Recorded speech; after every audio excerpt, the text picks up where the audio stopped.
হঠাৎ অহা ৰঙা নদীৰ বানত পুনৰ জলমগ্ন ফুলবাৰীৰ কেইবাখনো গাঁও।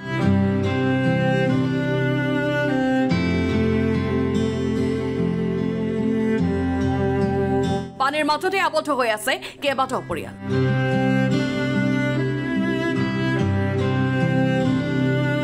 উটি গৈছে পশুধনৰ লগতে ঘৰৰ যাৱতীয় সামগ্ৰী। খালি ঘৰবোৰ পৰা মানুহবোৰ উলিয়াই না তোমালোকে যিবিলাক এতিয়া গাঁৱৰ মানুহ আছে ভিতৰত যিবিলাক মানুহ আছে মানুহবোৰক সহায় কৰি দিয়ে উলিয়াই আনিব কাৰণে বুজি পালা আৰু মই অলৰেডি ছাগলৰ ভিতৰত তাগৰ কৰি দিছোঁ গোটেই ব্যৱস্থাখিনি মই কৰাই আছোঁ হ'ব। বানাক্ৰান্তসকলৰ কাষত ইতিমধ্যে উপস্থিত হৈছেগৈ ৰঙা নদী সমষ্টিৰ যুৱ সমাজকৰ্মী ঋষিৰাজ হাজৰিকা। চাউল দালি বস্তুটো আছেই তুমি 10,000 বস্তুখিনি লৈ আনা আনি পিনে আমি এতিয়া দিনত মান্তত মই কোনটো কথা ক'ব বিচাৰিছোঁ যে চাউল দালিয়ে দিলে যেনিবা তহঁতক মই ৰিলিফটোহে দিম ঘৰত যদি এই ভিতৰত যিখিনি মানুহ আছে এই মানুহখিনিয়ে সেই খাব ক'ত মানে বনাব ক'ত বনাবলৈ জেগা লাগিব সেইকাৰণে সদ্যহতে গধূলিলৈকে পানীটো কমিব এই দিনৰ অন্তত অলপ অলপ কিবা খাব পৰাৰ কাৰণে এটা মই অলপ খিচিৰি ব্যৱস্থা কৰাই ৰিলিফো আহি যাব পানীও অলপ কমি যাব এটা চলিউশ্যন হৈ যাব। তেওঁ বানাক্ৰান্তসকলৰ বাবে ব্যৱস্থা কৰিছেগৈ আশা। হঠাৎ ফুলবাৰীত কেতিয়া বানপানী নোহোৱা জেগাত বানপানী হৈছে কি ব্যৱস্থা গ্ৰহণ কৰিব আপুনি?